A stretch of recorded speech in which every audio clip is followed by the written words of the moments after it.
Did you get all that? Alright, I've let this one sit and marinate for a few days. It's time to talk about Akimbot. So straight off the bat, I want to say that Akimbot will definitely have its audience that will enjoy this game, that will love this game. But this is not a game that is for everyone. It is a hail back to the PS2 kind of classics for like Jak and Daxter and Ratchet and Clank, that sort of thing. And you can see that there is clear inspiration from this kind of games, but they've put their own twist on it as well. Rather than it being a game where you just have this full arsenal at your disposal like a Ratchet and Clank, instead the game gets you to collect up just a base of 4 weapons, and then you can buy up a special weapon which you can charge up by defeating enemies and then obviously use once it's charged up. That is a really cool system, but it obviously has its drawbacks. This sort of a game, it looks like it's one of those action platformer games that you can spend lots of time upgrading and exploring. This is not that at all. This is a very super linear experience, and it's on rails, and there's a lot of auto-scrolling, which is to its detriment. But if I want to talk about the positives first though. The positives that this experience does have is there is a lot of fantastic music, a lot of the world design and art is very beautiful. That sort of thing is, I wouldn't change it at all. The character development is kind of weird, because one character's really angsty and the other's really annoying, and then they just randomly kinda... They don't really have a moment where they just click and go, oh yeah, like, we want to do the greater good. They just do at one point in time, and it's a little all over the place if we're being honest. But this game really thrives on its set pieces and its environment building. Now, as I said before, it's very linear, so there isn't much exploring to do, but the stuff that you do actually go through has a lot of passion to it, is the way I would describe it, because there's a lot of really cool designs, it's visually very pleasing, and there's nothing other than one particular level in the game which I'm very confused how it made the final cut. It kind of feels like they were padding the game out a little bit. It all is like pretty cool and some unique ideas in there, so it definitely gets more than a pass mark for its visuals.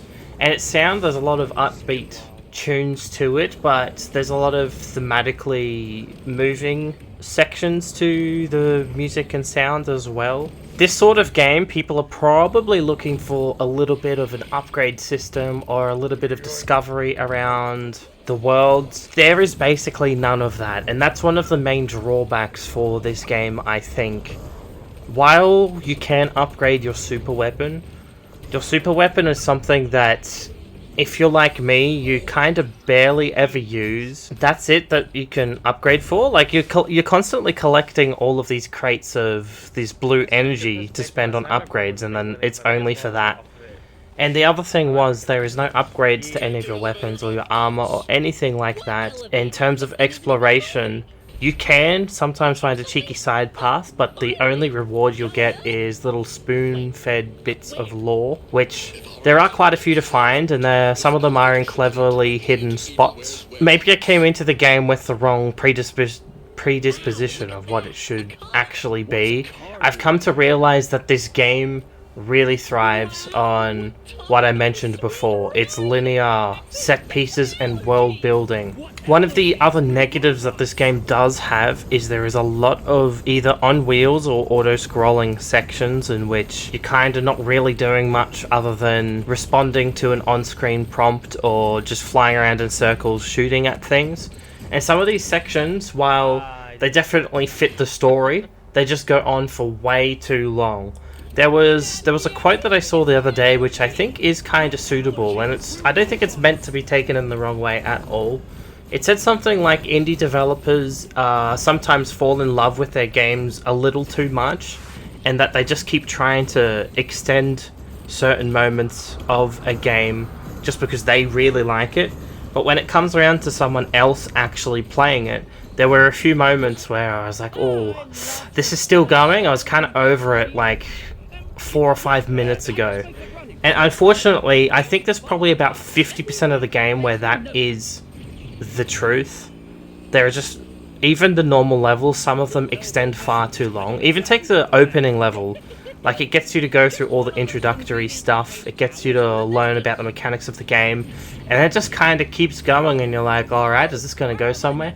So I think the pacing of the whole experience is kind of off. The other thing about that weapon system, actually, which I think is a good point to bring up, is it's kind of doesn't matter which weapon you use a lot of the time. Like, it's just up to personal preference. I kind of found when you got towards the end of the game especially, that it was meaningless to which weapon you actually chose. There were some enemies that you needed to break their shield with a rocket launcher, or it was easier to shoot through their shield with the minigun, but other than that, with most normal enemies, there was no difference.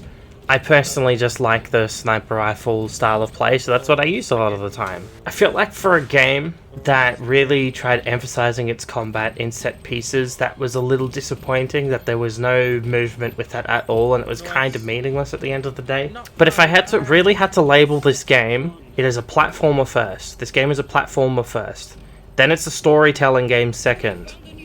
Those are the two main important aspects, and then it's a combat game third. That helped me get a more positive overview on what this game is and what it should be. However, I know that from what a lot of people are saying, that is not what they were expecting, and therefore that's not the experience that they got. This is a very solid 7.5 out of 10, 7 out of 10 kind of game.